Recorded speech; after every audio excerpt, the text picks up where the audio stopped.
నరేంద్ర మోడీ గారు ప్రధానమంత్రి అయినాక ఈ జిఎస్టీ అనేది అమల్లోకి వచ్చింది. ఈ జిఎస్టీ అనేది ఫస్ట్ 4 స్లాబుల్లో మన ఇండియా వైడ్గా అమలుపరిచారు. 5%, 12%, 18%, 28%. అంటే ఇప్పుడు ఈ జిఎస్టీని 12%, 5%, 18%, 28% అంటే ఇప్పుడు ఆ ఉన్న 4 స్లాబుల్ని ఇప్పుడు కుదిచ్చి 2 స్లాబులు చేశారు. ఎందుకంటే 2 స్లాబులు అంటే 5%, 18% చేశారు.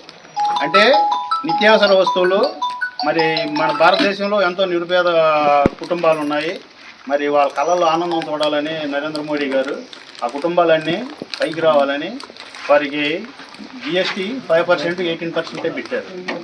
ఈరోజు అంటే 5% మనం నిత్యావసర వస్తువులు మనం డైలీ వాడుకునే పప్పు ధాన్యాలు కానీ మన రైస్ కానీ మన రోజు యూజ్ చేస్తున్న వాటి మీద కొన్నిటి మీద 0% అసలు ట్యాక్స్ అనేది లేదు.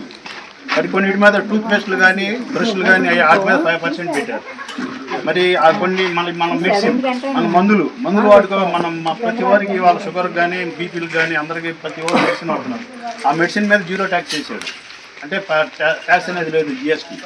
అట్లాగే నిత్యావసర వస్తువుల మీద కూడా సర్వీస్ ట్యాక్స్ కూడా 5% కంటే లేదు. కొన్నిటి మీద 0 ఉంది. అట్లాగే ఇప్పుడు ఈ వెహికల్స్ ట్రాక్టర్స్ కానీ మామూలుగా కార్లు కానీ 2 వీలర్స్ కానీ వాటికి 28% ఉన్నదాన్ని 18% చేశారు.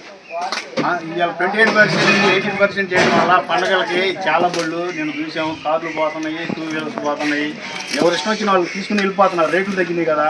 ఇవాళ ఒక కారు కొనాలంటే ఇవాళ అప్పుడు జిఎస్టీకి ఇప్పుడు జిఎస్టీకి వేరియేషన్ చూస్తే కారుకి వచ్చి 30,000, 40,000 అంటే కారు రేటుని బట్టి తగ్గింది రేట్లు.